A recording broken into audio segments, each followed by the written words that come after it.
What? Who are we sponsored by today, Jeff? Teddy Grahams, bro. All I heard was and look over and there's a bag being poured into his hand. He's like, a little more. Give it to me. Give it to me, babe. Yeah. Give me those Teddy Grahams. You just need a little snack, man. Who's your Teddy? My blood sugar is low, you know? By the way, we have fun. This is I would not say by any means is this a serious show, like at all. Oh, we're totally serious all the time. Just ask around. Oh God, yeah. We have a podcast called Wisconsin Paranormal Radio, and yeah, we're not by far professional by any means. We goof off. We have fun, you know. Yeah. We're serious, I meant. Right. I'm just sitting here trying to muffle a burp that's trying to so hard to wait till we're fully on. Very well. Right. Just let her rip. I mean, let us know if you're going to do this. We're going to visual effects, put a fan in front of our face so our hair blows. All right, so it looks like Skeeter's in the chat already. Skeeter's in the chat. Crystal's in the chat.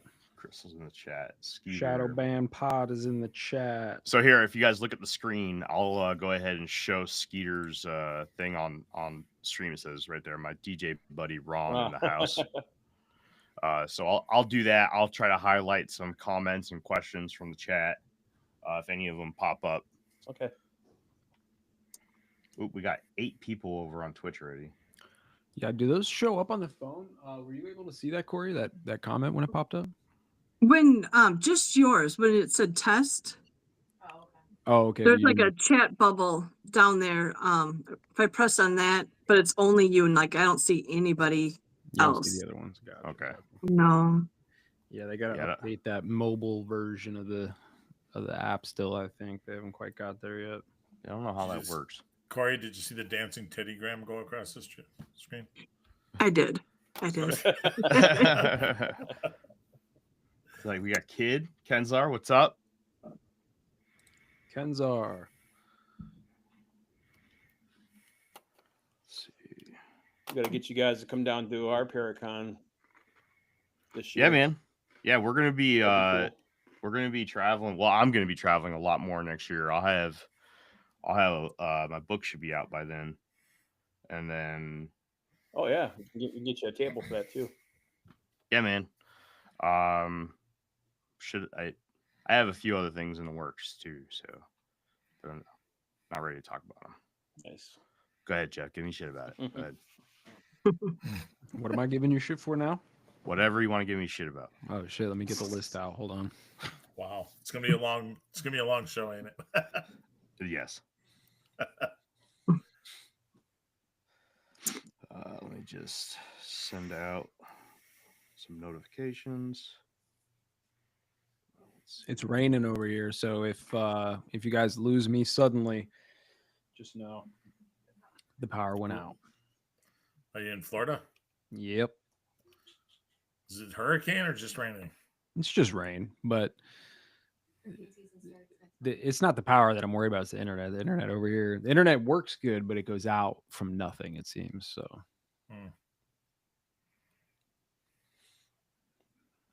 we'll see.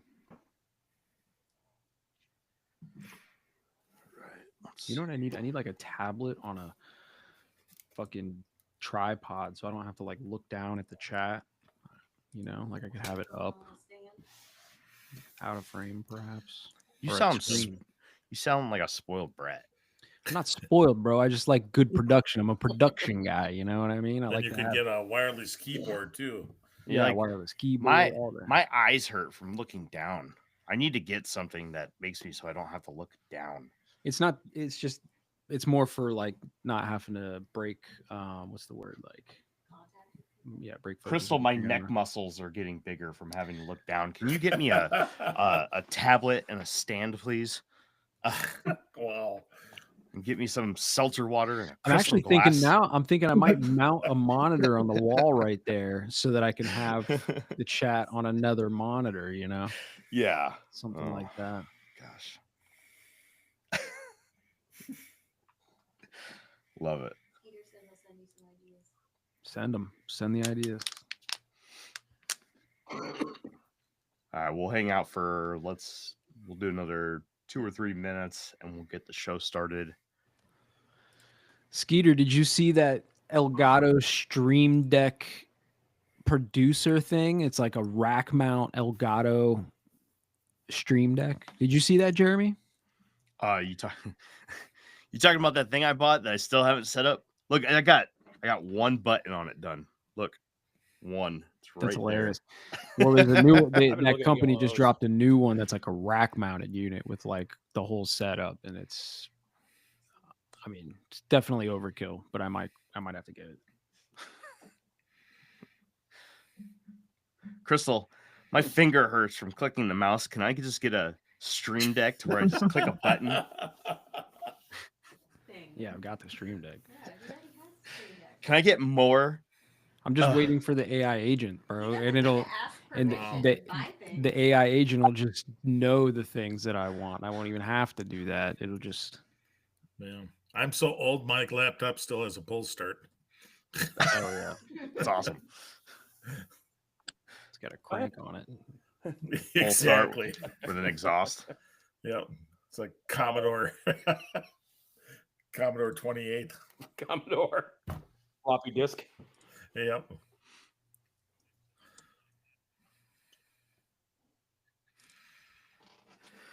For those who died is in the chat. What up? For those who died. The milkman. The milkman himself has arrived. It's been a minute.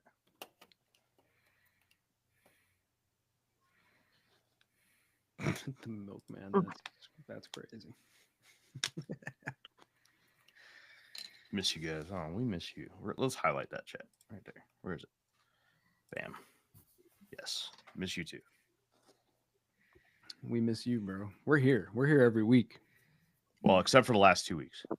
Except for the last 2 weeks. But we're here every week other than those 2 weeks.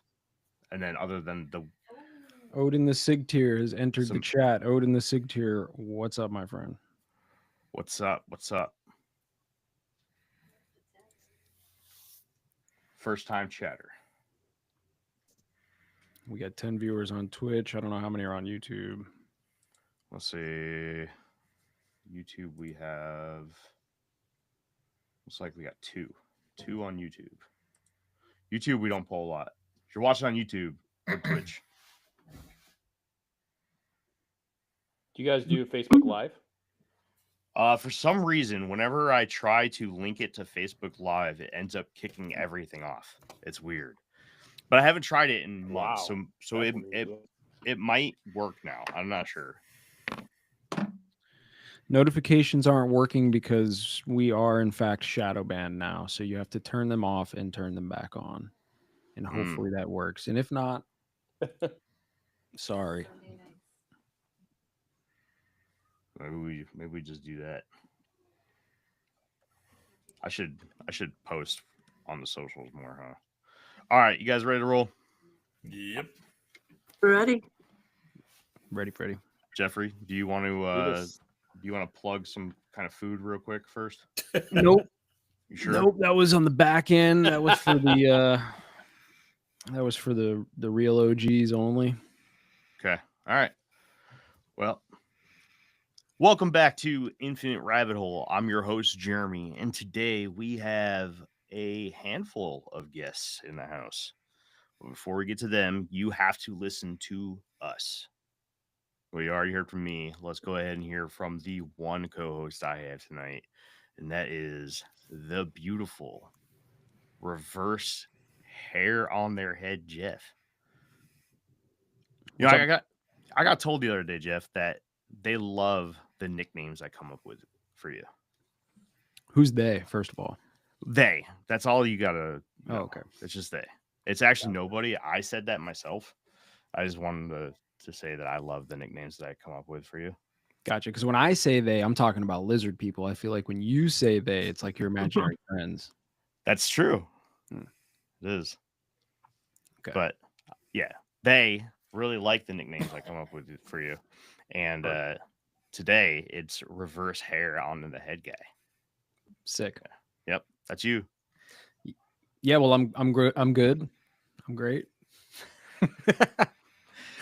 I'm here. Do anything fun this weekend, man? No, not really. I was lazy. I worked all week. It sucked. So yesterday I just sat around. Today I went and saw mom and Crystal's mom and came home and sat around. Nice. Nice. Well, I went to my boy's soccer game a few towns away. I drastically changed the plans for the new podcast coming out in July 1st. Changed the name, changed the thumbnail, changed literally everything about it all in one day. Yeah, that's all I did. Sick. So that's all the updates. We don't have Jake here today. Jake, unfortunately, had to fly out to California to attend a funeral for family. So he's not here, but we wish him the best. But we do have 3 guests in the house. They are the Racine Paranormal Investigators, RPI for short. And we have Ron, Corey, and Arthur.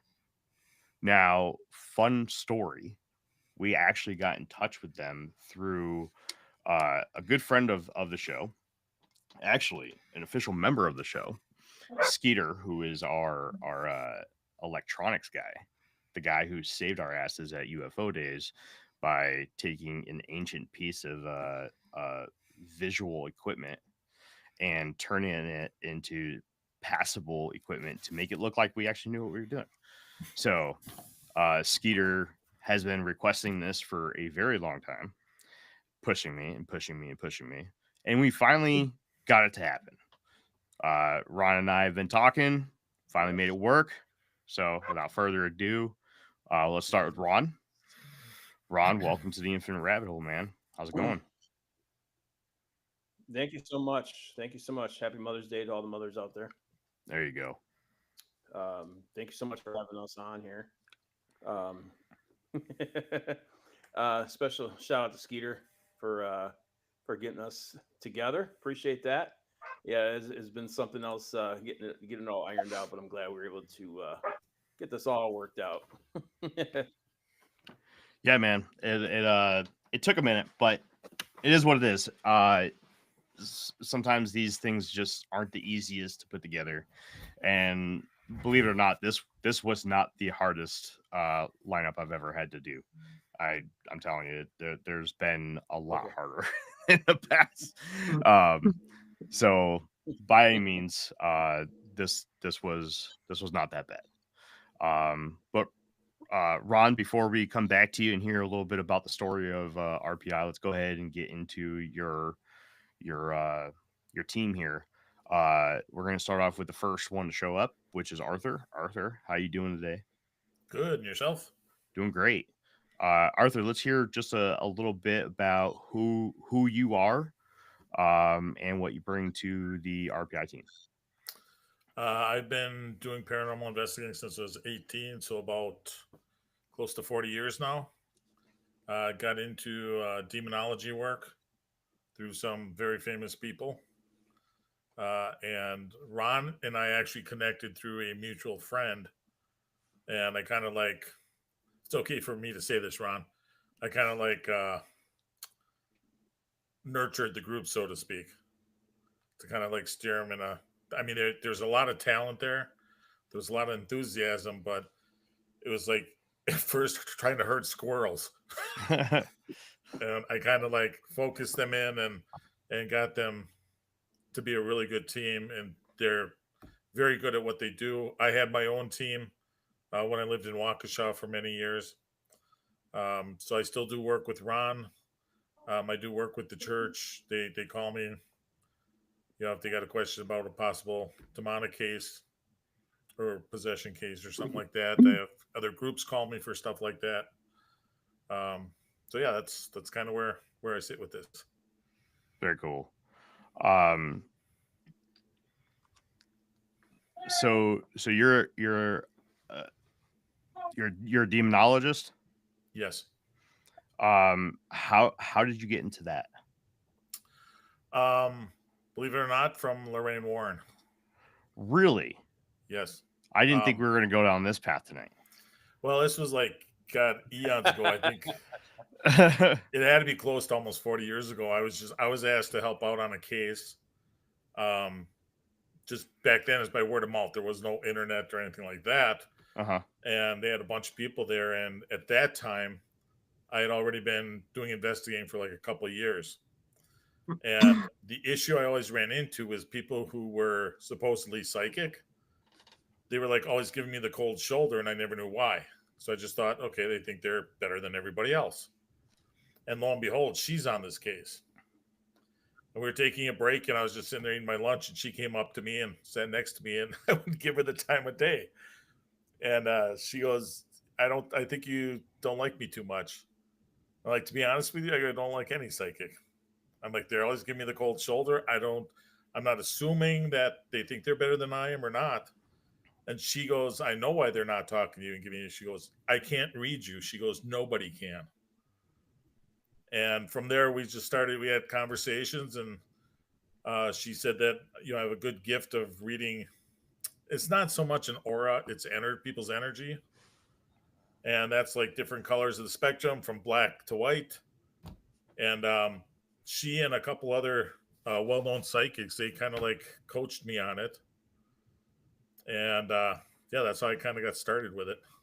We're going to come back to that because the whole Lorraine and Ed Warren thing is a very interesting thing. I'd like to hear more about your thoughts on Lorraine and Ed and the whole the background there and what your personal thoughts and feelings are on their whole story and everything. But I want to get to Corey here. Because Corey. Yes. Hi, how you doing? I'm great. How are you? Good. So who are you and what do you bring to RPI? I don't even know why I'm here today. No, I'm just joking. Well, I've had personal experiences for a long time. Like I was saying before we started the show, like when I lived in Florida, I worked at a violent sexual predators camp in Arcadia, Florida. And that's where I had seen my first shadow figure. And I've always been interested in the paranormal. And I met Ron a few years back, and I wound up bullying my way into the group, and here I am. We've been investigating. I went from, this nervous person not knowing what exactly I was getting into to doing cases and interviews and helping Ron run the show. Right on. How so like an assistant kind of thing? Whatever Ron needs me to do, I'm there. Okay. When I'm one of the squirrels. Okay. I'm enthusiastic, and I'm just all over the place. So. Okay. See, I'm sure Arthur has his way of nurturing. Now, the way Jeff nurtures it involves taking off his shirt, and it's weird. But mine is more like scolding. You can ask Ron about that. Yeah. All right, Ron. Full circle, Big man. brother. Back to you. Give me you're the big guy, right? You're the creator of RPI, Yes. the founder, the owner. What is the Racine Paranormal Investigators? Give me the backstory and where you guys are at today. Back in 2014, I was I'm a mobile DJ, just like Skeeter is, and I was Skeeter? DJing a wedding, and I got ready to load up my van outside of the Masonic Temple here in Racine. Oh man, and, there you go, Jeff. And so I was loading my van up, and I got all ready to go. It was like 20 degrees out, it's freezing, wind chill, God knows what, and got my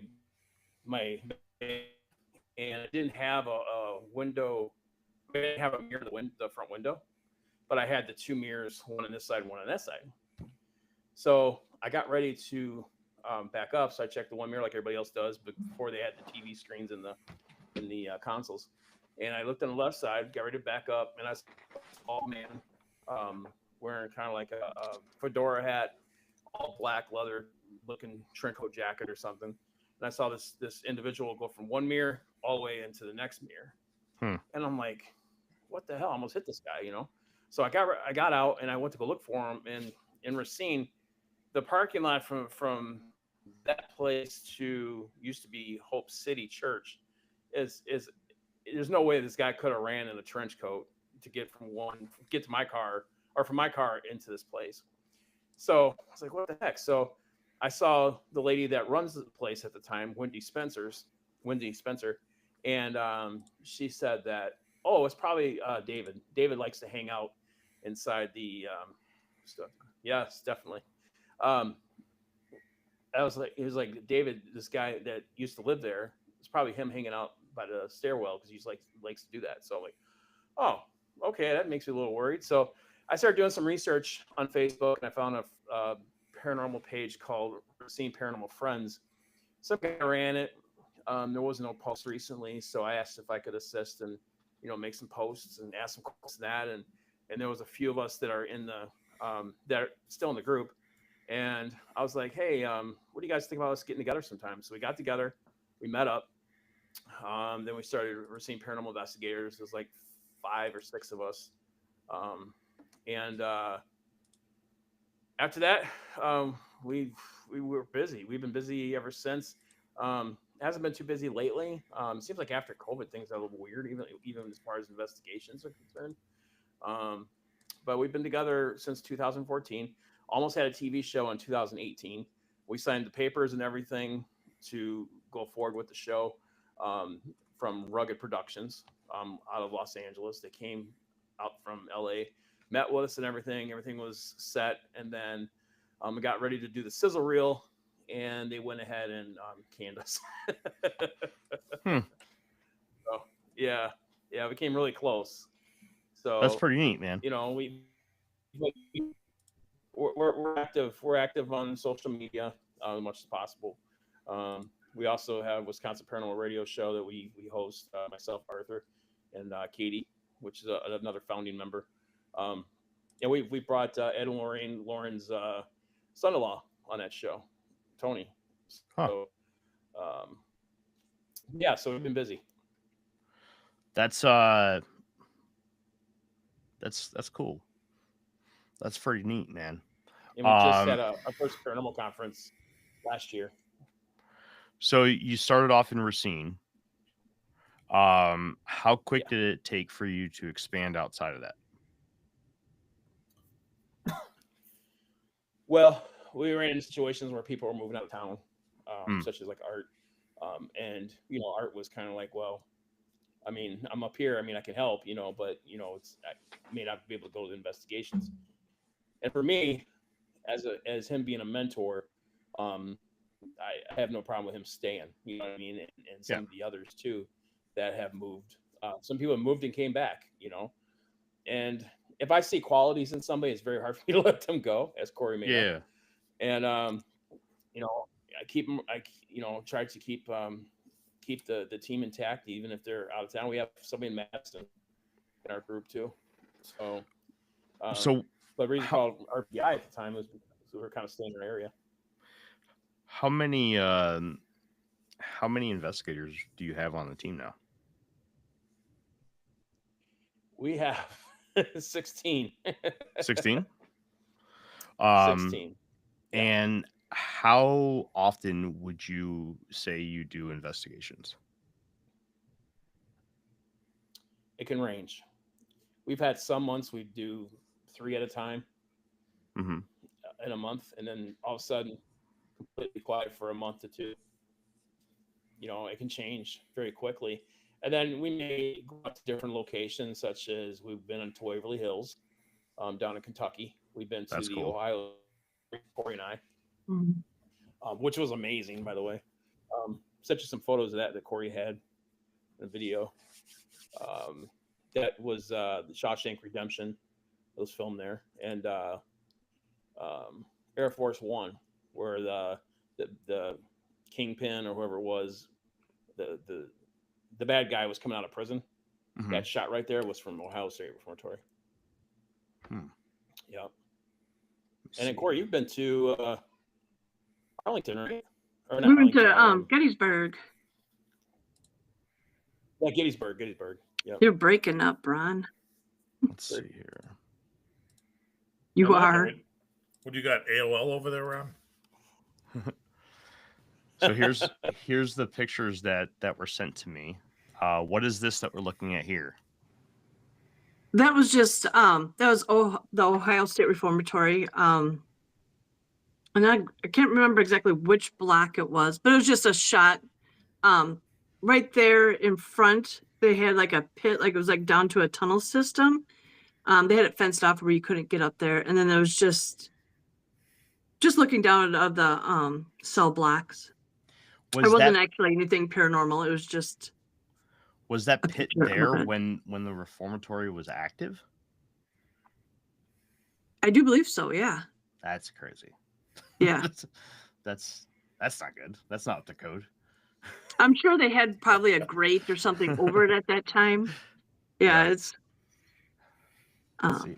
What else we got here? So what's going on here? No, this was I was right here. yeah, that's me. Yeah, right behind my head. We were at Dobbin Inn. It's a restaurant in Gettysburg. Mhm. And me and another investigator, my friend Sarah, we went there before we went to Ohio State, and I was taking selfies, and I took a bunch of them, and trying to find one where I looked halfway decent. And in the background, like there was 3 in a row, and this showed up behind me. Mhm. And I don't know if Ron sent you the other picture, but there was a picture of a figure that was taken by another customer there, and it looked just like there was like an all blackout, like a shadow figure, but you could see that they were in period clothing. It's not one of those, but anyhow, it matched whatever that was behind my head, standing there, What's like it going was on just here? manifesting. That's yours, Ron. Yeah, I thought I sent it. Let's see here. So Oh yeah. Here. Was that at Shakers, Ron? This picture here. Oh yeah, this right here. I just sent that over. This right here is at Brosman's Bar out in Franksville, and what I did was I took my IR light from like a security camera, and just by chance I crossed it over with my handheld camera, Mhm. and this image came up, and I can't tell if it's like Indian or if it's maybe like a black servant or something or what, but you can see that there's something's there. I don't know. if you look, there's like an Indian's maybe choker kind of thing, some type of garment wearing. But the next photo kind of gives a larger Let's see background, here. and I just sent you over the other photo for Corey. I thought I sent it.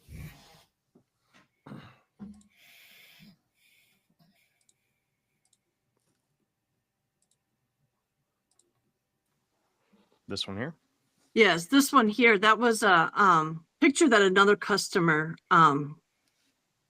had taken, and it was a picture of a picture. But that black figure in the center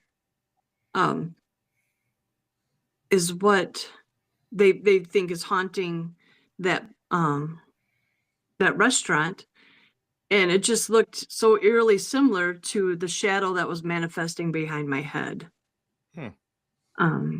To me, I mean, So were you sitting at this everything's bar right subjective. here? Is this where you were sitting?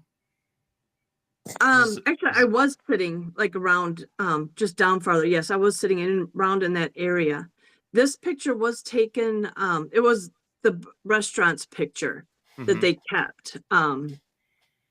So I wasn't here during this time. It was one of their evidence pictures, because it is a reported haunted location. Mhm. And so I had just taken a picture of it, and then just because I thought it was a cool picture. And then I was sitting there taking, like I said, selfies, and all of a sudden that shadow showed up in the third picture behind my head. I mean, take it as you may, you know. Interesting. Mhm. Interesting. I've only had one experience that you could call paranormal in nature. I haven't really had much in the way of like spirits or ghosts, right? I was on deployment, Mhm. and there were stories going around of a little girl and a janitor on this hospital ship that I was on, and I shit you not, I'm dead asleep one night and I feel somebody tug my toe, and I wake up and I'm like, I mean, guys do weird stuff all the time, right? Trust me, Right. it's, that's not the weirdest thing that's happened to me, but I'm like, y'all need to knock that shit off. And then all of a sudden, this little girl chuckle just rings out in the middle of the barracks, and I was like, that's weird, really weird. I don't think any of the grown men in the barracks could have done that. It was odd. It's the only thing that I ever had in my life that I can even say came anywhere near a paranormal experience with a spirit or anything like that. So I don't have a lot to compare that to. But of course, we have talked about this kind of stuff plenty of times here on the Infinite Rabbit Hole, and we all have our theories. Uh, what are you guys looking at?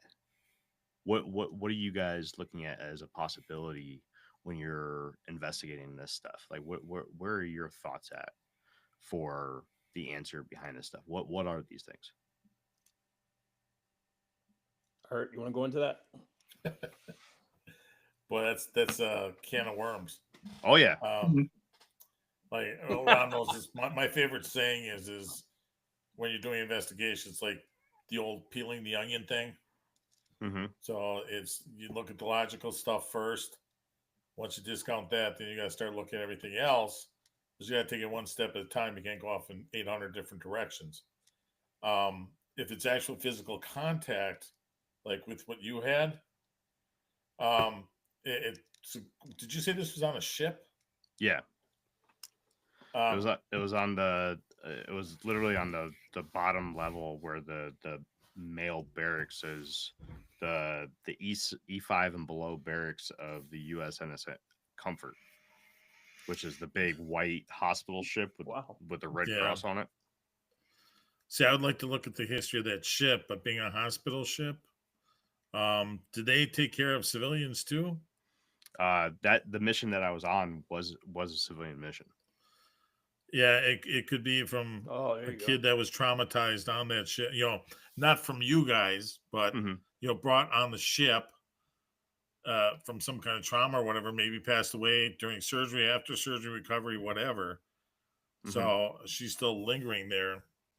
So, Um, let's dig, because we like to go down little tangents here, right? So what I'm picking up is that you guys are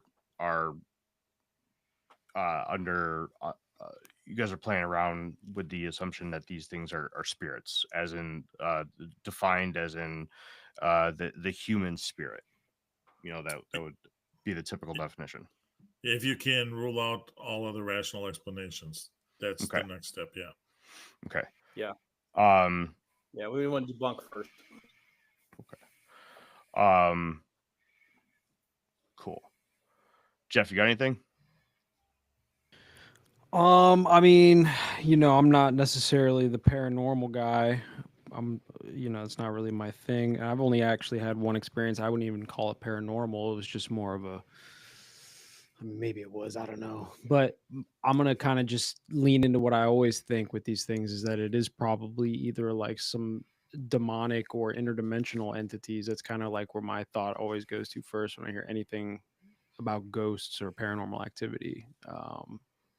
Or like jinn of some kind, like some trickster entities, that would like you to think that it's some kind of person's soul or spirit or whatever, but it's really not. That's kind of my gut reaction.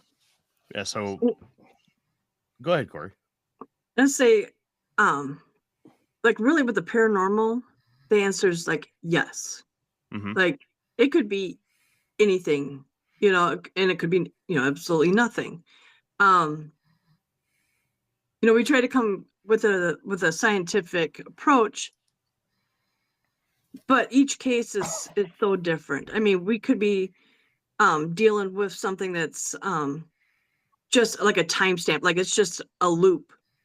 Like this little lady went into the kitchen every day and made coffee, and for whatever reason, it got recorded, and there's still, you can see them or hear them or something of the same little old lady, 50 years later, going into her kitchen and making a cup of coffee.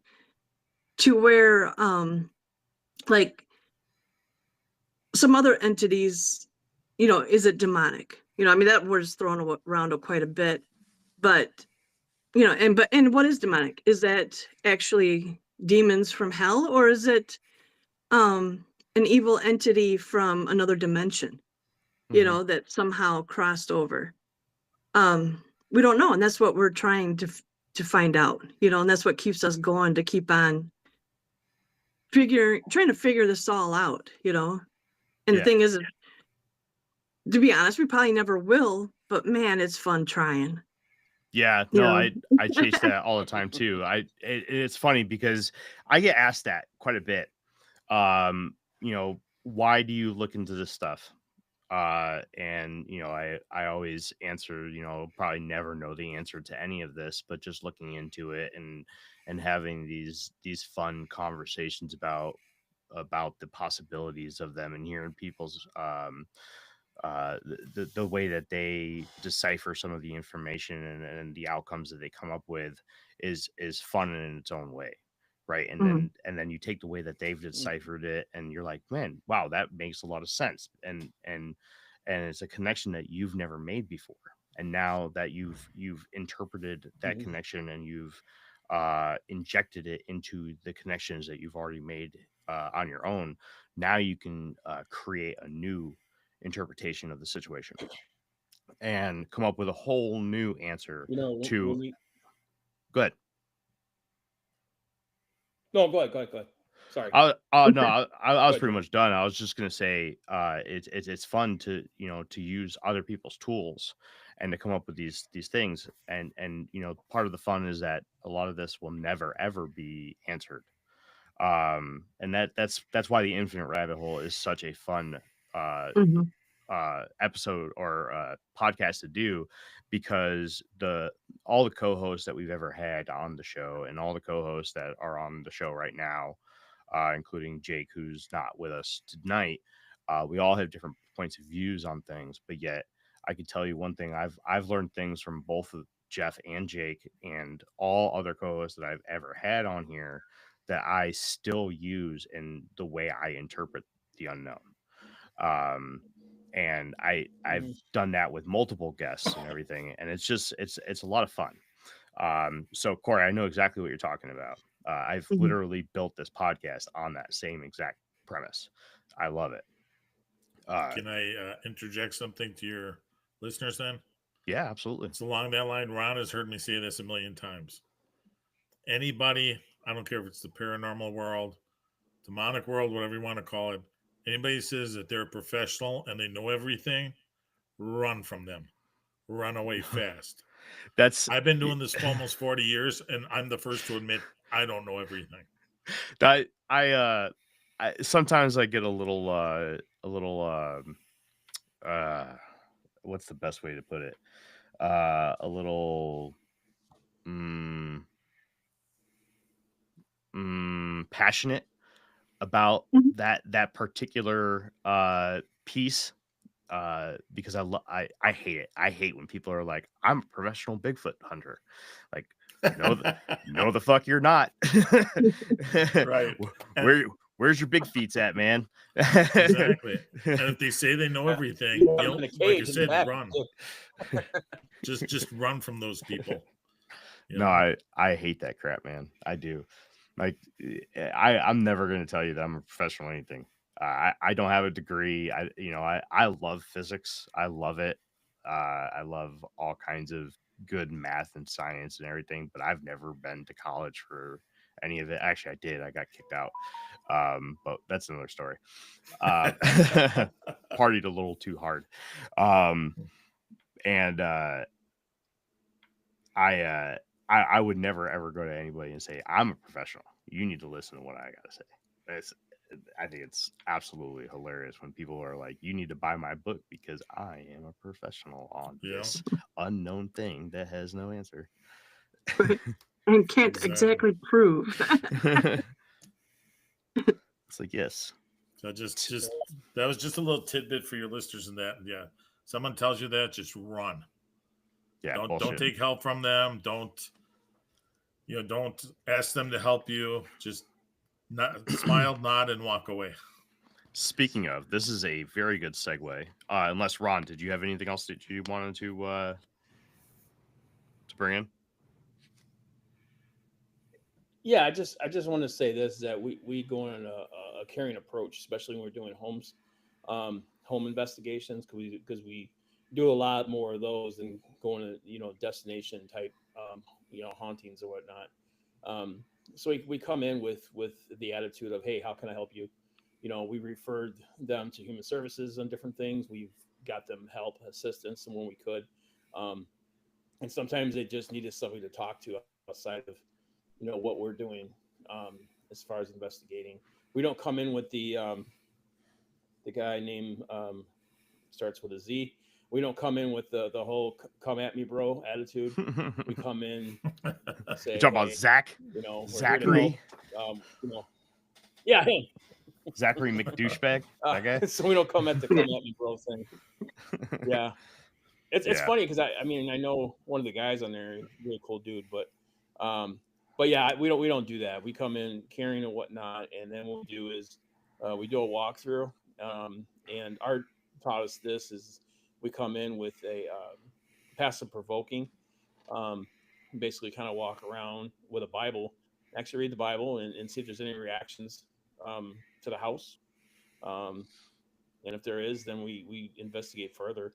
But that's something a little bit more into it. We also do an actual interview with them. Corey and I, a lot of times what we'll do is we'll meet with them first, and then set up another day. So then it gives time to see if there's any reactions to us showing up, and sometimes there is. So that kind of helps us get a better idea of what's going on. See, So we try to come in with an open mind and help them. I have a feeling that Jake's going to end Go up ahead. listening to this episode, and then he's going to be like, we got to have them back on because I didn't get to ask them any questions. Jake is our, he's a Christian guy. So he looks at all the unknowns and everything that we talk Yeah. about through the Christian viewpoint.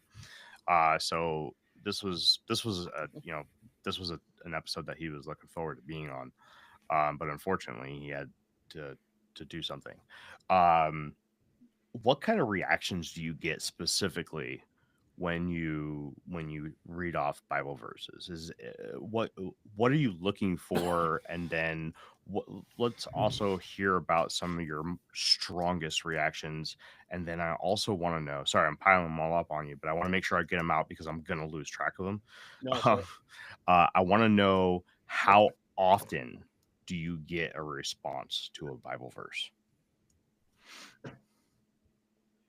Ron, you, me. Well, we had a case one time. Yeah, I just want to say this one case real quick. Is we had a case one time where a woman was getting scratched all over her body, marks and whatnot. And I think I told you about this before. Art kind of laid me what to do.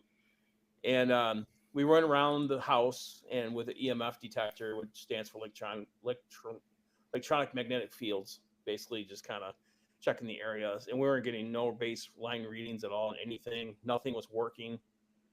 Corey, were you with me on this? No, that was before me. Okay. This might have been before you. Yeah, it might have been before you. This was And BC. so we're looking and yeah, so nothing came up. And it's like, okay, so when we got there, went over everything, and then I said, well, let's have a seat, talk some more. So we had a seat, and I said, do you have a Bible? She said, yeah. I'm like, okay. I said, can you take it out? Now, if she has a Bible, then I have an idea that she kind of knows how to read it, So she pulled the Bible out, and I said, can you do me a favor? Can you read? I picked somewhere in the Bible. I said, can you read this? And she started stuttering through the words of the Bible. Then I was like, you okay? She goes, yeah, I'm just kind of, not feeling so great. I'm like, okay, all right. We'll try a little harder. He goes, yeah. So she went a little bit more into it. And then I said, okay, I'm going to read it. So I started reading it. And then right away, she was like, get out of my house. F you. Get the hell out. Time to go. Started yelling and everything. The husband's like there, stay. I'm like, okay, all right, cool. We'll stay. And then once out in the living room, I ran to the bathroom and I'm calling the Reverend, because we work with a Reverend out of Madison sometimes. And I called the Reverend and I said, hey, we got something going on over here. I don't know what it is. So he was asking some questions and whatnot. The Reverend came, I believe the next day, came and did an exorcism on her. And she's been okay ever since. But Art and I have been to a few exorcisms where we've been sent over to assist the Reverend before. And Corey's you've been to one, right? Right. Or two? I was with one. Yeah. Yeah, the one. That was interesting. Because remember, it was she was trying to blame COVID and Yeah, me and Sarah went there to you guys called us in to assist, and it was a woman. She lived there with her dog, and the I can't remember exactly what she was saying she was experiencing, but I know she had said, I'm a dog person. I don't know if you can hear my dogs in the background, but whatever was there was messing with her dog. And as we had a priest. What was his name? Who was your Ron? Well, it was Reverend Michaels. Reverend Michaels. He was doing the exorcism, and we were there to witness and to have to, if we had to restrain her at all. And the dog was in the other room, and you could hear something messing with that dog. Like, it wasn't with her. It was like going into the room, and it was an older dog. And it was just like, you could just hear it going back and forth. Like she would start talking weird, and then the dog would start whimpering, like somebody was hitting it or something. And the Reverend, he did his prayers. He did the rites of the exorcism, like the small shorter version, whatever that is. And she started feeling better. And as far as I know, I don't think she's called back at all. We think that it must have worked. Another case that we had,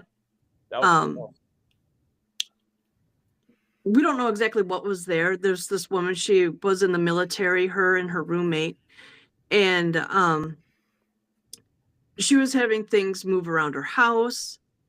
She was seeing shadows. There were sounds, like somebody was messing with her dogs, like toys, the cameras were being moved.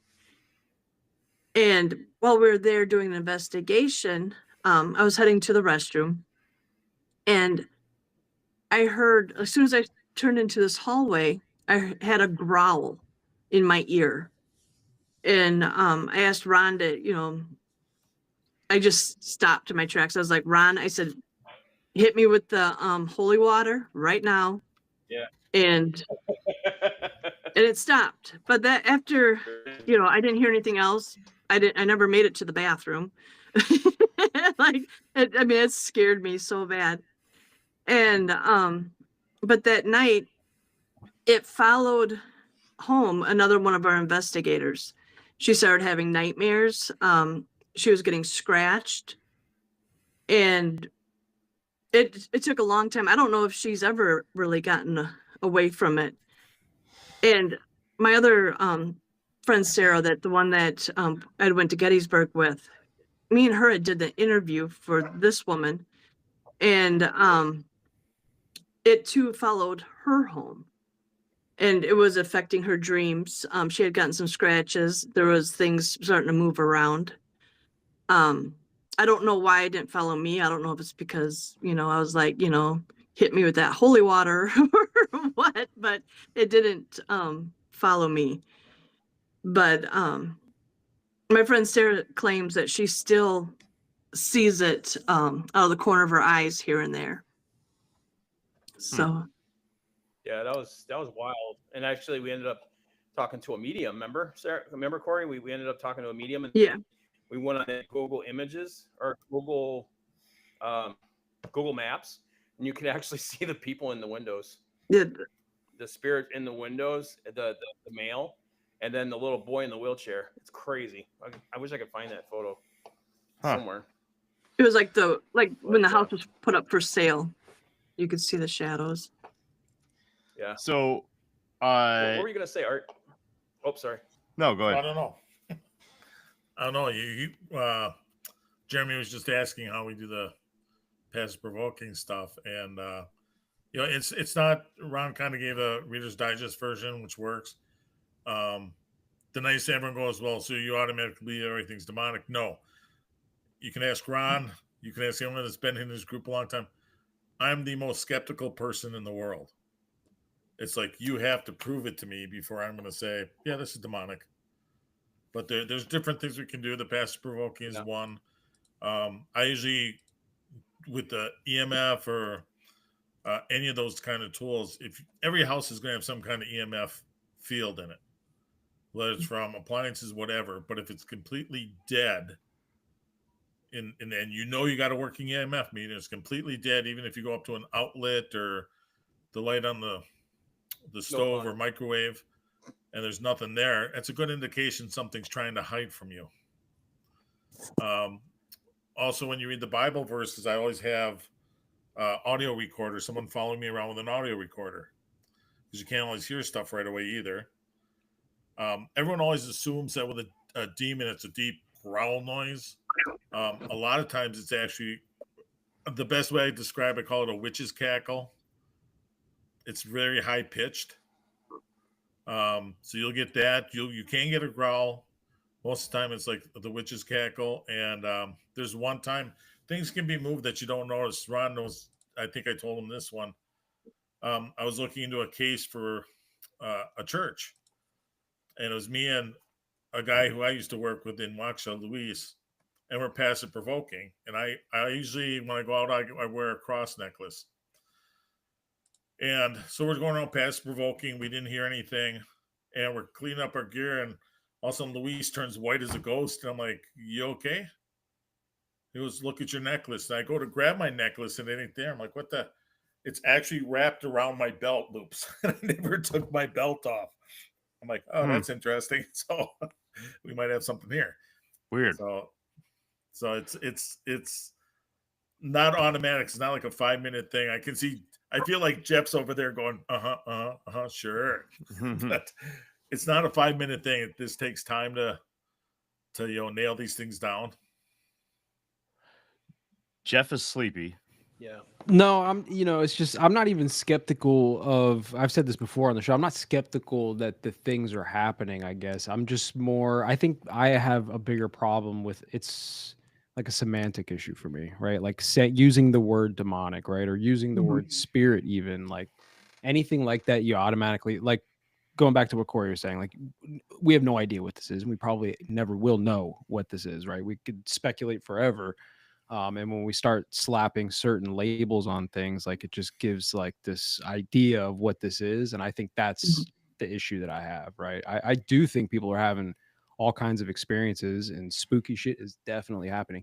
And I do believe in, like, call it evil entities, right? Demonic entities, if you will. So I think it's all happening. It's just, it's hard for me to, all of my experiences for any of this stuff is what's on Discovery Channel, right? So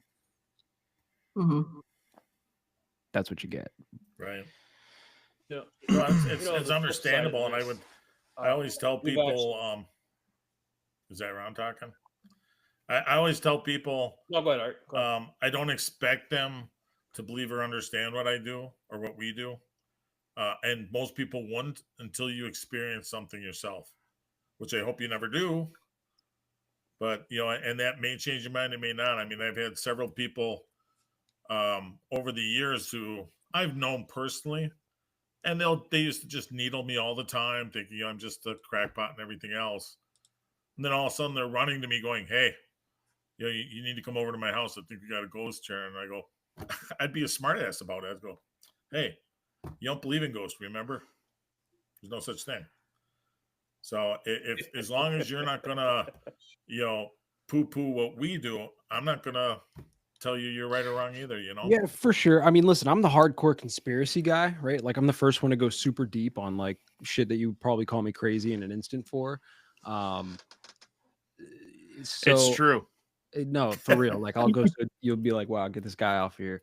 But, and again, it's not that I don't think shit's happening. I mean, I've had an experience before. I've talked to Jeremy about this. You know, I had a nightmare once, and in that nightmare, there was like a 6 foot tall, call it like a gray alien, but just super scary, like a monster, right? Tall, skinny, gray alien monster type thing. And it got right in my face, right? And it was chasing kids out of a door, and I tried to shut the door behind these kids, and it burst through the door, got in my face. I wake up, and everything is normal. I'm like, holy shit, that was a crazy dream. And in that moment, I felt like a weird tugging on the bottom of the blanket by my foot. And I was like, oh shit, let me sit up to see what this is. And I couldn't move. And then I woke up again. Wow. And everything was in the exact same position, and like everything was fine. And I was like, whoa, like that was the craziest thing that's ever happened. 6 foot and gray. Are you sure that wasn't Al Gore? Great segue. not the Al Gore thing, but great segue. Corey, you said that one of your first experiences was with a shadow person, correct? Correct. Now, shadow people are one of the more common cases when it comes to the paranormal on a wide range of you know people, right? It's kind of to blend Jeff's story and Corey, your experience, and I'm sure Ron and Arthur have probably had their run-ins with shadow people or the Hat Man, or even but where I'm going with this is sleep paralysis and the story of the old hag, or the as you know, when you get into religion or even ancients, you're starting to get into the incubus and the succubus side of things. Now a lot of lore ties the incubus and the succubus in with the old hag, or you know, just the gray shadowy figure that you see with the sleep paralysis phenomenon. You know, like Jeff woke up, he wasn't able to move. That is a common symptom with sleep paralysis. It's right there in the name. And one of the most common things that you see visually in sleep paralysis is a shadowy figure. Sometimes it sits on your chest and creates a feeling of your chest being sunken in and closing in on your airwaves. Now, and Jeff, I'm just saying, like, I mean, sleep paralysis comes in many different shapes, sizes, and forms, man. There's really not a lot, and it seems to have a cultural effect, right? Like the old hag is a Well, I don't even like think it was a shadow person because, like, well, no, I because could- I you could- said you were up and moving with it in your dream. in the correct? dream I saw Correct. this thing, and I could Mhm. tell you in vivid detail, like its skin texture and the veins and the, you know, like the oiliness on the skin. Like it was clearly defined figure. It was like a Yeah, fucking yeah. monster, you know. So believe it or not, right? Now I know Slender Man is a digital urban legend, right? That is technically not in existence. It is something that is brought upon to our Mhm. beliefs and lore now by way of what is it, 4chan or Reddit, right? It's one of those modern technologies that brought this thing on, creepypasta, if you will. But even that, if you go back, right, and even if you go forward in time, some people will even tell you that it's a tulpa and that it now exists because we talk about it so much. But Mhm. then you have the stories of damn, you have the old the nursery rhyme or the song Peter Piper, right? Where Peter would go out into the street with his pipe and play it, and all the kids would follow him through Mhm. the streets, and they would follow him right into the water, and they drown. Well, there's actual historical evidence and records of something similar like that happening at one point, which I did cover in my Slenderman episode that I did. Now that right there, Jeff, is a tall, slender person chasing children. Then you have Smiling Sam, which is a Native American lore, also a tall, slender person that targets children. Slenderman, tall, slender person that targets children. These are just three examples of a very common trope throughout history, time, and location throughout the entire planet of this being a thing. Now, what you saw may feel unique, but it's not, right? But I'm not saying it's not something that's not tangible. Like that could be something. That's what I'm trying to get to, is that there's all these phenomenon that happen, and I was gonna get to whether or not they believe that something like what you experienced could be something tied into what Corey experienced with Shadow Man, or something that they've received reports upon. Yeah, would that be something you guys would investigate?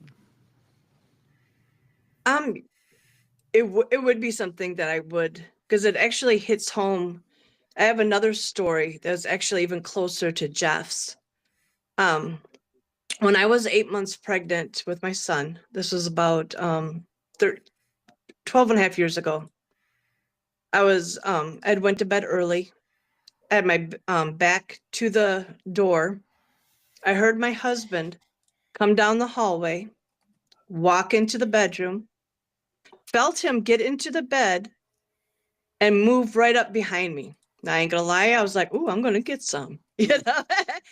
And then all of a sudden, I couldn't move. I couldn't move. Oh my I God. couldn't speak, and I knew it wasn't him. In my mind's, I don't claim to be psychic or anything like that. I'm not. But I had a picture of what this was, and it was like the Hat Man, but I could see him in colored form. And he had a huge grin. Hmm. And like I was in full panic. And then all of a sudden I could speak. I couldn't move yet, but I could speak. And I said, "What do you want?" And it said, "Your baby." And poof, it was gone and I could move. I screamed and cried, and my husband then ran into the room to see if I was okay. And I've never had sleep paralysis before, and I've never had it since then.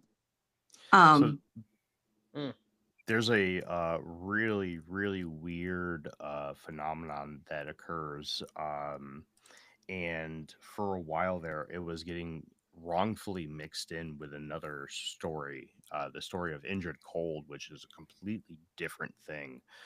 Injured Cold was given and therefore adopted the nickname the Grinning Man, but it was wrongfully labeled onto him. But the bulk of the Grinning Man stories just happened to come around roughly at the same time, a little bit after the Injured Cold and Woody Derenberger stories. But the typical Grinning Man story is exactly what you're talking about, Corey. Now, a lot of people, when they talk about the Grinning Man, they tend to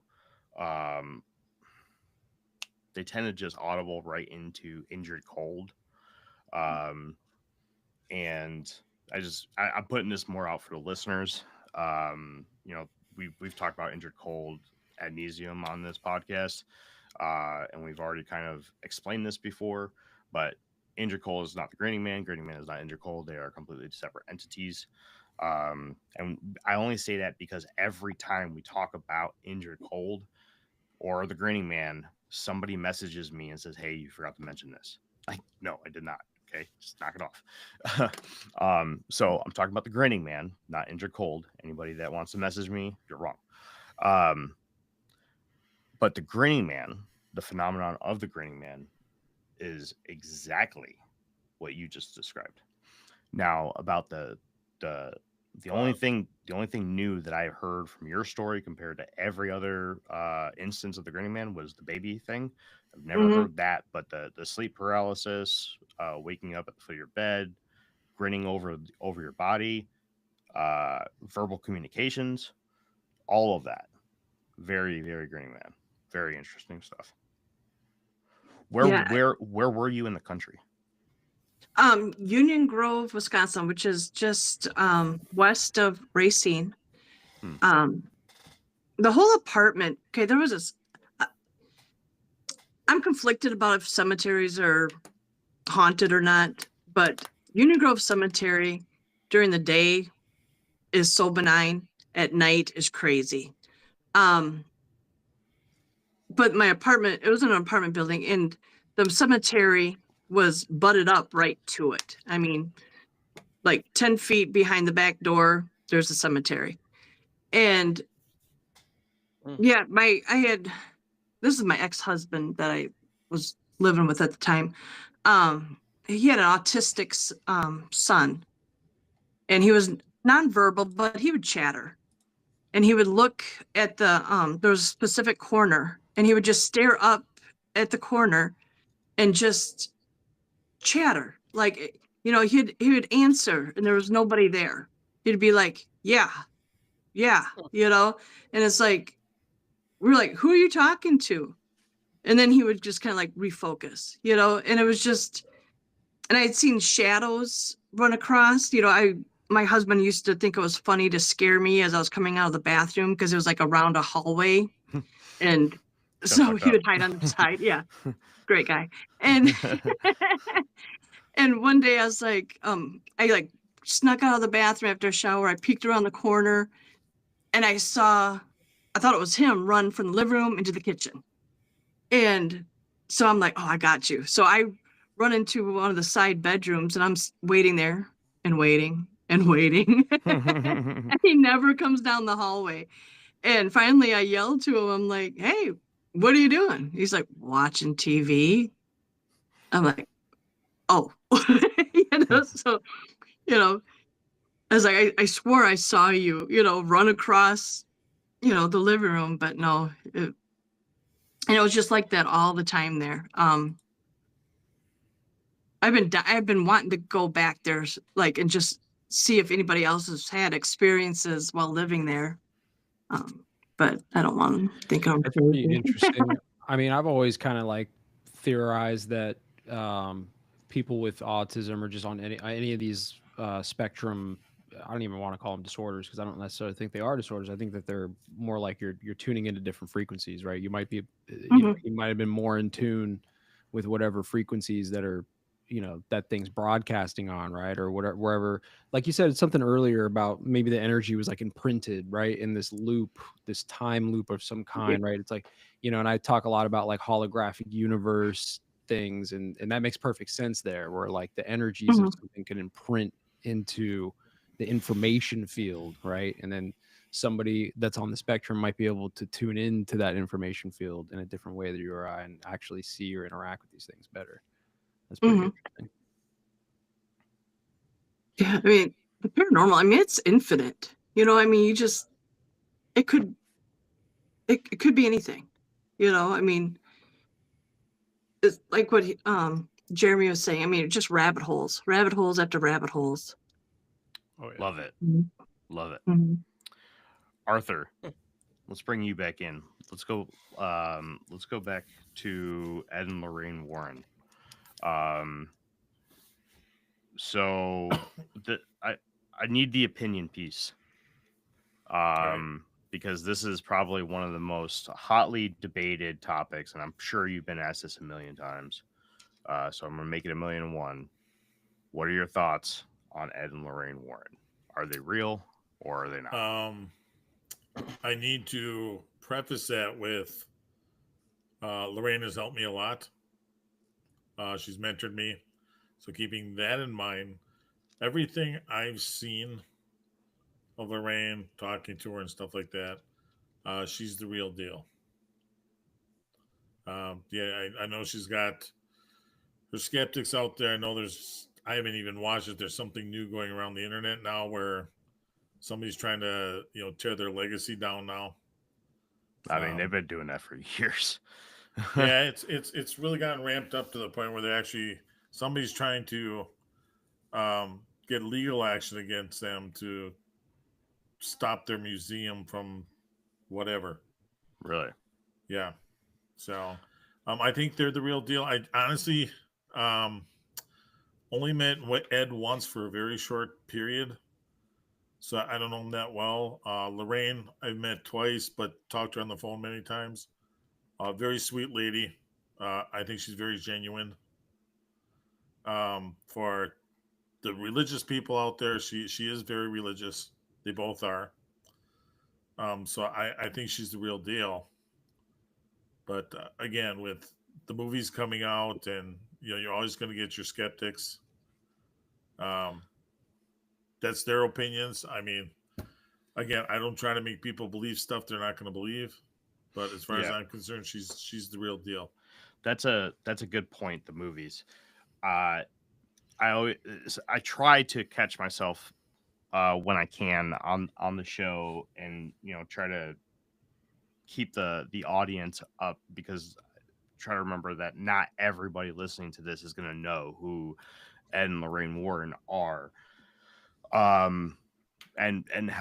Please fill in the gaps for me here, but my best recollection of who Ed and Lorraine Warren are, they are probably one of, if not the most famous paranormal investigators of modern times, at least. And there has been many high budget Hollywood movies made after some of their famous cases, including the Amityville Horror, Annabelle, The Conjuring, I'm drawing a blank on a couple others, but I know that I believe they even did investigations into the Enfield Horror over in England, right? Yep.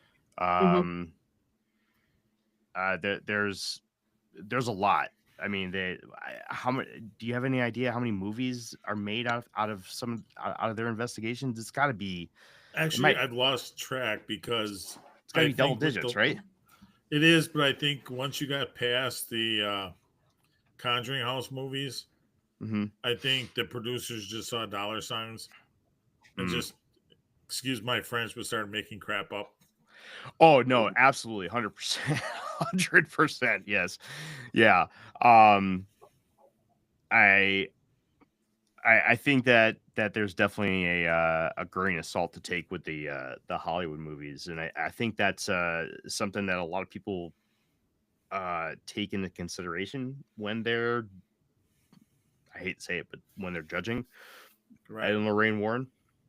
Yeah, I don't- and you're right. They are the most famous. I think the only reason why, well, I shouldn't say the only reason, because, but with the advent of, you know, better telecommunications and everything, with the advent of the internet, because way before that, there was, do you know what Hans Holzer is? Nope. He's like the original Hmm. ghost hunter, and he actually had I call her a spiritualist that he used to connect with the other side, and a lot of interesting stories. I mean, any of your listeners want to pick his books up, they're usually, you're only going to find them like in half price books or used bookstores now because they're so old. But he's got some interesting stories. He's got some interesting cases he did. Hans Holzer. Yeah. Yeah, Mhm. they had the TV show, The Hoser Files. Oh, that's right. Who did that? I'm trying to think of who did that. But I've What's been his name out reading of Hans. Minnesota? I've been reading Hans Holzer's books since I got into this. Hmm. And it's not so much for the, they are entertaining, but when I first started this, you got to remember they didn't have all this equipment. We were using the big VHS cameras that you Big put on your Schrader. shoulder, and dusting the floor with flour and mopping it up the next day. The big old cassette recorders, stuff like that. So any help we could get. I mean, I read his books just trying to get some ideas on how to do things. What's the best Hans Holzer book? Oh, you're gonna hate me for this because there's no way most people can pick it up because it's big. It's his coffee table book, and I can't think of the name of it. But the thing is huge. Actually, hold on a second. I'll be right back. I can actually show it to you. Sweet. I still got it. I'm gonna find it on eBay.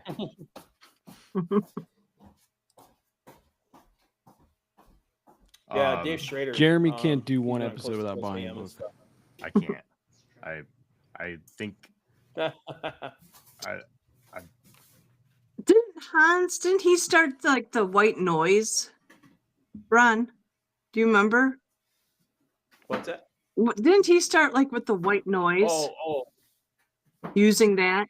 yeah, like the movie. Well, not like the movie, but What was that called? Oh, right. The one where they start doing EVP. no, I mean actually Oh, using the man. white noise, like through investigation, like a radio frequencies. Mm-hmm. Yeah, it could be. Yeah. Mhm. Yeah, EVPs can be interesting too. Ooh. there's some. He's got a lot of books. I sent you one from my house, actually, Jim. I don't know if you can read that or not. Oh yeah, I've seen it. It's right here. Hold on, right back. It's hardcover. Where is it? It just seems it. It's called Ghost. It says Haunted Places, Haunted Houses, Haunted People by Hans Holzer. Only comes in hardcover, huh? Well, that's the way mine is, but look how thick this thing is. I want to ask a question that I think Jake would ask if he was here. This is for you, Jake. Is this the Yes. one? Okay, Yes, do it. This Do is it. the famous question that we always bring up Do when it. we talk about these types of things. And maybe we just don't know about them, but how come it doesn't seem like there's any cases of like the hipster who died because his vape exploded, or like the guy who was just like walking across the street? Love Like it seems like a lot of these things happen either in like spooky places or spooky situations. It's never just like Frank just bit the dust, you know. Believe it or not, they might still be around, and here's a physics answer to that. A lot of people, in fact, some physicists I know says that's what they think, but they won't say it in public because they don't want to ruin their reputation. Energy never goes away. Right. It just transforms to different forms of energy. So when the body dies, that energy goes somewhere. Yeah. And If you believe a lot of people, the very, very, very hardcore Christians believe there's nobody in heaven right now. Heaven will get filled up when the rapture happens. That's when God will draw everybody to heaven. So basically, if you think about it, everyone's just wandering around. Some people want to communicate, some people don't. I wonder what Jake would say about that. Creepy areas, or however you said it, that goes a little deeper into another rabbit hole. American Indians.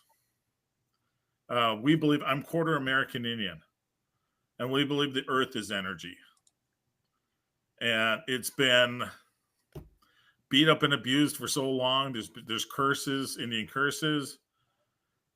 Indian burial mounds have been disturbed, which can cause problems.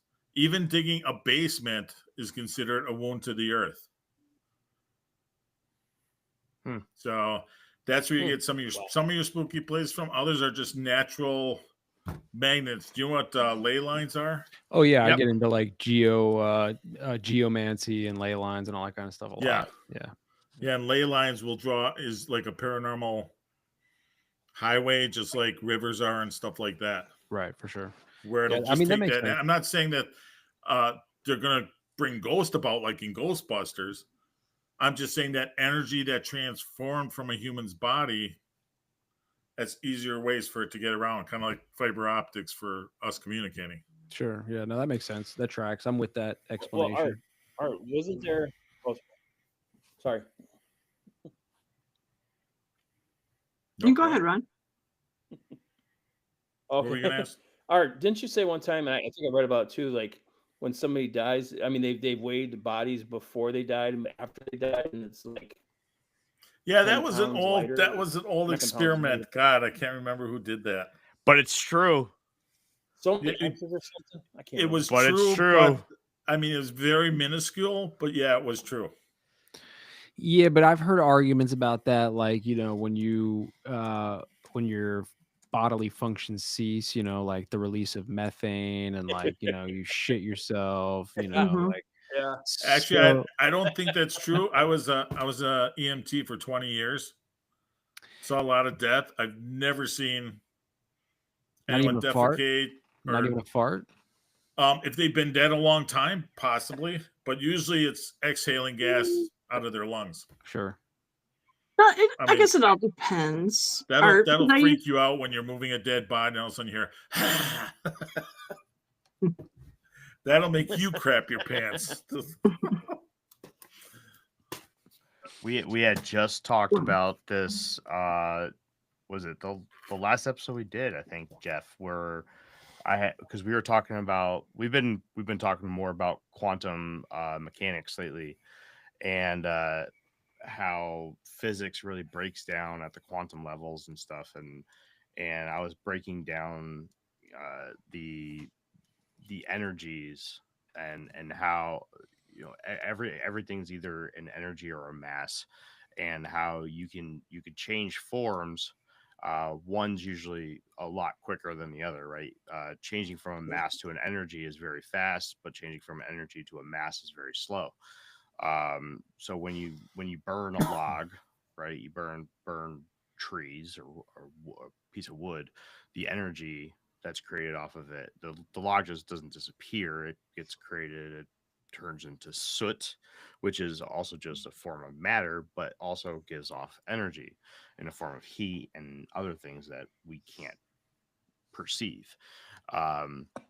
That doesn't disappear. It exists. It lives there. It doesn't ever go away. Matter cannot be created nor destroyed. Neither can energy. Energy cannot be created nor destroyed. But there is that second part of those sayings that people tend to always forget. Cannot be created nor destroyed, but can change form, right? So we are physical beings, right? We could touch ourselves, right? But can we touch our consciousness? Can we touch our soul?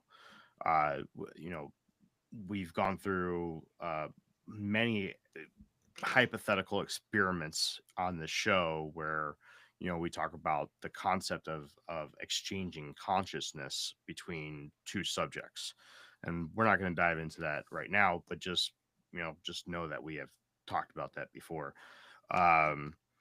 So is And the CIA, by the way. We have the documents to show it. that's true. Mhm. What was Um, that? this the gateway process, and others, Jeff, and others. But anyways, um, so I had brought up the idea to the guys last time we recorded. I said, "What do you guys think about, when we die? What do you guys think about, you know, our consciousness just escapes us and it just goes? I mean, because it's not a physical thing. It's not like you can just Hmm. hold it in your hand. You can't hold it, right? Because technically, I mean, if you grab a slice of brain matter and the meat off of the palm of your hand, the DNA, the building blocks or whatever is technically the same. Yes, brain meat is referred to as gray matter, and the meat in your palm is referred as muscle. But when it comes down to uh, biologics and the building blocks and the proteins used, they're very, very similar, if not exactly the same. So Mm. we know that we can't go to the grocery store and buy a steak that's wrapped up in plastic and give it consciousness. You can't do that, but your brain can. Your brain does do Mhm. that. So that lends to believe that there's something special about the material that the brain is made out of. It is less dense and it does have neural pathways, a neural superhighway, and we even got into what is the most dense animal brains on the planet when it comes to neurons per square inch or whatever, right? We were talking about all that and stuff too. What if the actual material of the brain itself is created to be a form of box where a soul cannot escape? Um, and Mm. the neurons, uh, the electrical surges and pathways that are constantly firing off in your brains is used as a sort. I think Jake called it a Faraday cage incorrectly, but I knew what he was talking about. It's kind of creating like an electric fence, if you will, for a soul. And then you get Mm. into the phenomenon of near death experiences, right? People die for small periods of time and they report being able to see the scene of their death, being able to give descriptions of minute details such as the color wristwatch of the guy who was trying to give life-saving CPR to them while they were pulled out of their car after being T-boned by a car that was going 70 miles an hour. I mean, some of the details that people are able to give during their NDEs are incredible. But we only have those when we have what's called a clinical death, when the neurons fail and we no longer are sending electrical signals through our brains. Uh, a clinical death is not when your heart stops; it's when your brain stops. When your brain stops sending those signals. Um, so, um, people are reporting this. Then your body comes back online. The electricity in your brain somehow, I don't know if it's somehow there's some sort of imprint in it where it automatically recalls your soul back into it. But there's been tons of, I wouldn't necessarily say historical evidence or records, because we're kind of getting into hypotheticals when it comes to um, word of mouth stories and stuff. But you're talking about back before written records of people reanimating bodies, having the ability to that have been dead for a few days, nothing more than a few days, but coming back and having the same consciousness as they did when they died. Now you're talking about a brain that has been without oxygen for multiple days, and that doesn't seem medically possible from a modern standpoint. But let's say it was able to happen and that person came back and had the same uh, consciousness and was able to give you a story similar to those that um, that talk about NDEs. How strong of a case does that have? I mean, it's some actually very fascinating stuff. I don't know. I just okay. Well, definitely. And it's one of those things that you can't, can't prove, you can't disprove. Everyone's experience is their own, and it's like, even with like our evidence, like our pictures and stuff, people post pictures of what they feel is like ghosts or orbs and stuff like that. And to everyone else, it's like, no, no, that's fake. It's pareidolia, whatever. And, but to them, it's very real. So who's to say it's not? We weren't there, and we have one little picture. We got one little story, whatever. I mean, it's real to them, and that's really what matters, Yeah. No, it's definitely interesting. I'm very curious as to see what people are seeing. I mean, I've seen some pretty weird shit in my life, right? It's the whole reason why I'm into all this stuff, because I've been told throughout my young life that I didn't see what I saw, and go grab a football kid, go do normal kid stuff. And I see all these people that say that they've had these experiences and everything, and I know my story's true. I know what I saw. So there has to be some other truth out there. I've never seen a spirit or a ghost, but enough people have come forward saying that they have, that there's got to be some sort of weird phenomenon going on that requires some sort of looking into. I'm happy you guys are doing it, so that's cool. Thank you.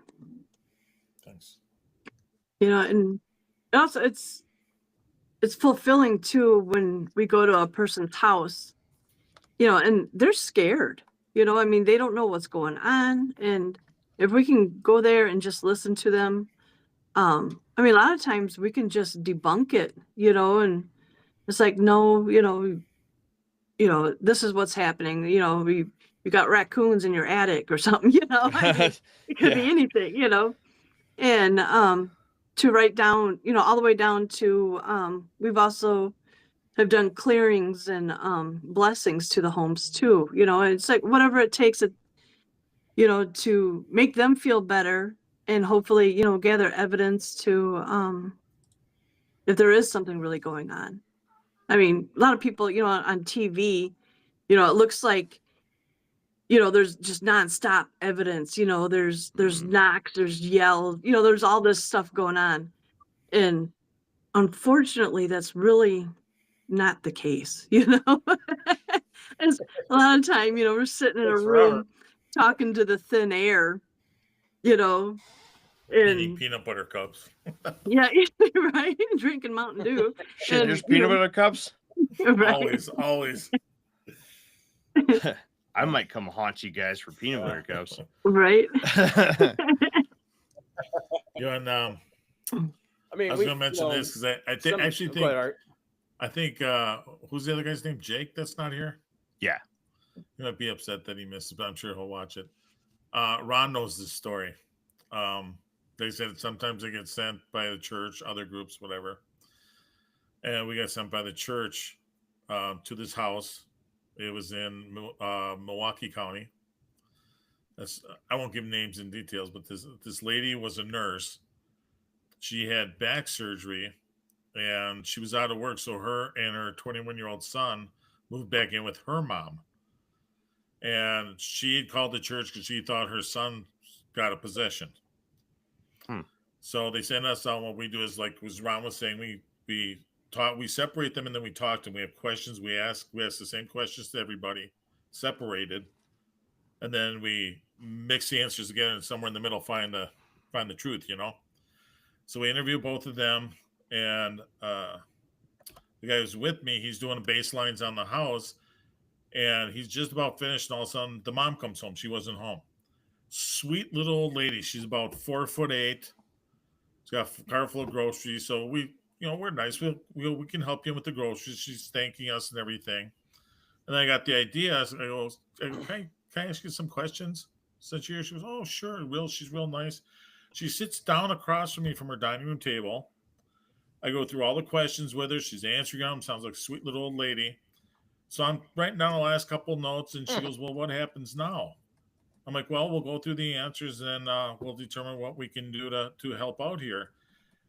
I did not hear her move. I did not see her move. I look up, and she is nose to nose with me, hands and knees on the table, in a deep voice going, what makes you think you can help what's going on here? You've never seen me move so fast in my life to get out of that house. Jeez. Got chill from that one. That's and unfortunately, Wow. we believe it was the mom who was possessed, because I made a report. They gave it to the church. Didn't hear anything back, so I called them. I go, hey, whatever happened with so-and-so's?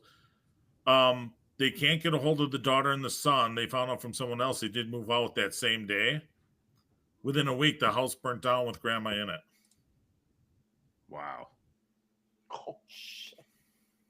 Wow. So, She didn't crawl on the ceiling? huh? Like on the movie Legion? No. She No, didn't she crawl on didn't the crawl. ceiling like the movie Like I Legion? said, I wasn't prepared for it, because I've never, and honestly, I did not hear her get on the table, or didn't even hear her move. And all of a sudden, she's just nose to nose with me. She's kneeling on the table. So Well, I then remember the she- time when I was discussing a case with you. I remember when we were discussing a case together. It was the first time meeting you. And we're going over this case, and you're at work, and your candy jar goes flying across the room. that wasn't mine. That was the guy I shared the office with. He was a little mad. Yeah, we're discussing a paranormal or a oops, my bad. demonic case, and I share an office with a guy. We worked in the warehouse offices, and he sat behind me. He wasn't there because I worked the night shift. He works day. Yeah, I'm talking to Ron, and all of a sudden this candy jar just flies past my hand and smashes on the wall. That's another good indication that it's something that might be demonic. No, thank you, man. You know, on yeah. the flip side of this, sometimes, on the flip side is that we helped a lot of people reconnect with ones that have passed on in positive ways. We actually received a donation from a family and bought some gear actually probably about 8 years ago. She wanted to connect with her father because she didn't communicate with her father much, so she wanted to reconnect with her father. And we reminded them, it's we believe it works what we do, but we're gonna leave it up to you. I'll let you decide whether if the voices that are coming through are our spirit box or whatnot, if it's really him. And she said it is, and questions were asked, and he answered them, and she was very grateful. And we told her, like, you don't have to owe us anything. We don't charge. That's not our thing. But she insisted, and it was, we just put it right back into the group. So we've been at numerous cases have happened. I mean, I've had relatives come through before. You just never know what's going to happen in some of these, And It's like, awesome. like Corey was saying too, the nice, even if we just debunk something, at least you're making them comfortable in their house again. Yeah. Simple. I think Ron knows about this one. It was actually in the city I grew up with. This older couple called us. They just bought a house. The house was completely remodeled by the former owners. And the only thing they had is they swear they had a ghost because they said it follows them down the hallway when they go to bed. I'm like, okay, why do you think it follows you down the hallway? Because right after we go down the hall, we can hear steps coming down the hallway. All right, so we didn't even have to do an investigation on that one. We're doing our baselines. Me and I think it was Jared. I know Ron met Jared before, and we walked down the hallway, and sure enough, it sounds like footsteps coming down the hallway. So it was the lights were on, but I just took a flashlight and turned it on. There's a hall closet with sliding doors, and when they remodeled it, they never put the guide back at the bottom. So when you walk past it, the inside door just bends, flexes a little bit. Yeah. And then they hit each other sounding like steps. Hmm. So, we told her that, and she goes, "Are you sure?" And I'm like, "I'll tell you what." I go, "Do you know where that slide is?" She goes, "Well, I think she found it was in a drawer." I actually put it in for her. I go, "Give me a call in a week. Let me know if you're still in." She called. She's apologizing. She goes, "Oh, we feel so stupid." I'm like, "Hey, are you more comfortable in your house now?" She's like, "Yeah." I go, "Then we did our job." That's what's important. Yeah. No, it's good stuff. Good. I like that. That's a good story.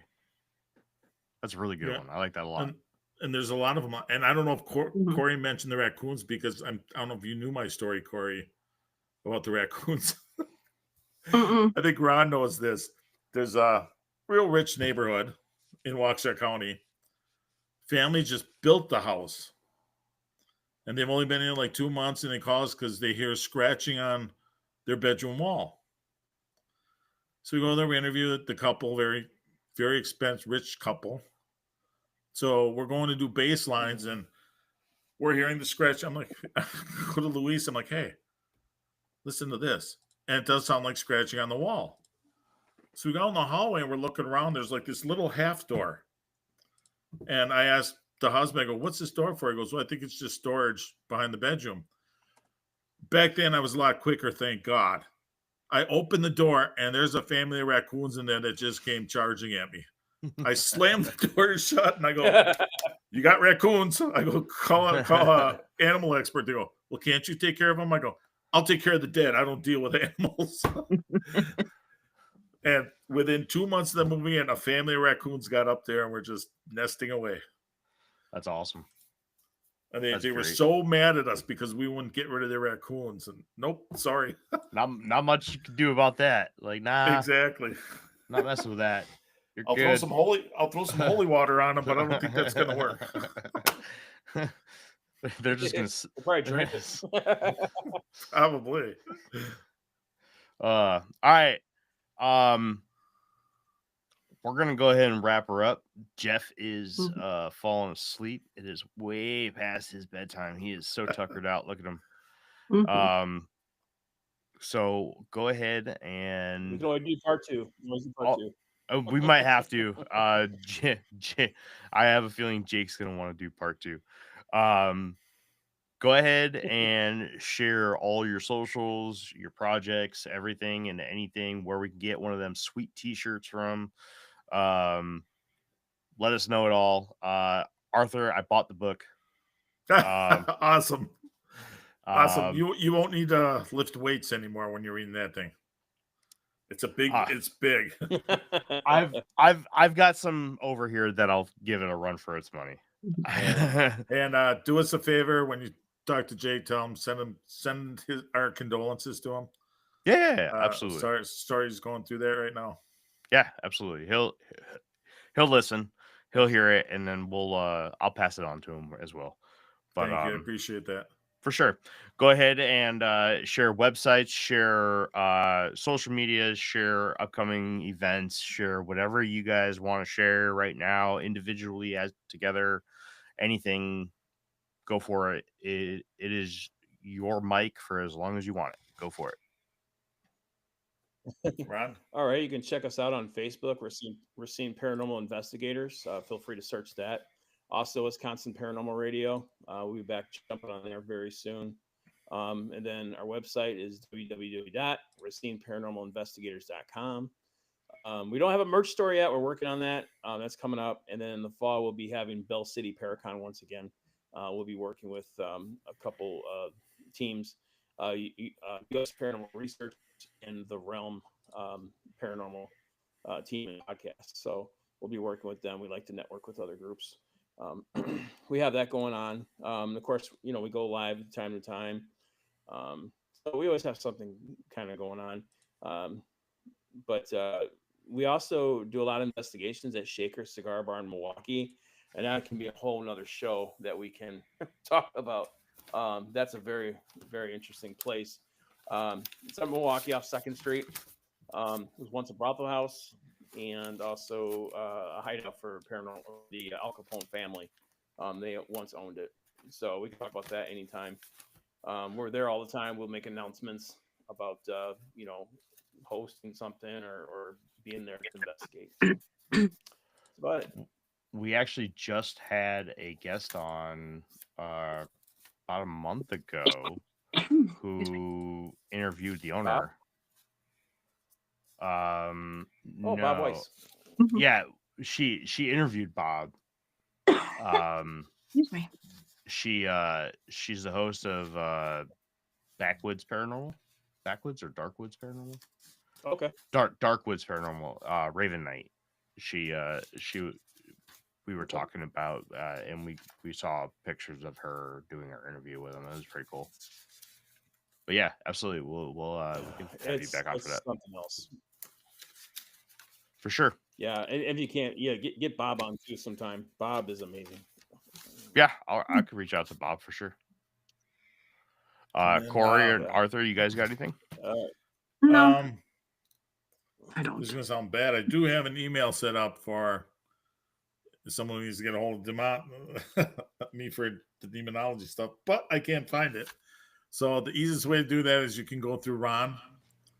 Ron knows all my contact info.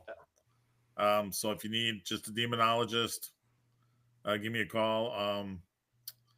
I live in the Sheboygan area. So Sheboygan, Green Bay, Fond du Lac, Oshkosh area. I mean, I'll go anywhere. I'll help out anywhere, but that's typically where it's easy for me to get to. But yeah, you can get a hold of Ron. And then he can get a hold of me. If you need a whole team, you got Ron. And Ron knows how to use me. I know that sounds bad, but probably good that you don't remember the email. Pay for our and don't gas. say it on here. 'Cause if you do, you're gonna get some weird messages. from You some of our probably listeners. will. oh, believe me, when we first set it up, we got unbelievable amounts of crazy emails. I don't. And you doubt just it. got to sort through them. I don't doubt it. You know. All right. Yep. Corey, you sure you get Thank you for nothing? having us. I have nothing. Contact All right. Ron. Sounds good. Smart. Yeah, man, it's been a pleasure. It's been a pleasure. This was a lot of fun. Jeff, you got anything before we sign off, bud? Tomorrow night, Shadow Band podcast, 7:00 Eastern on Twitch. Other than that, that's it. I have Okay. one update to give. So I am no longer. I changed the title and the artwork of the new show coming out on July 1st. It is no longer Decoding Reality. We are now officially tying it into Infinite Rabbit Hole. It is now going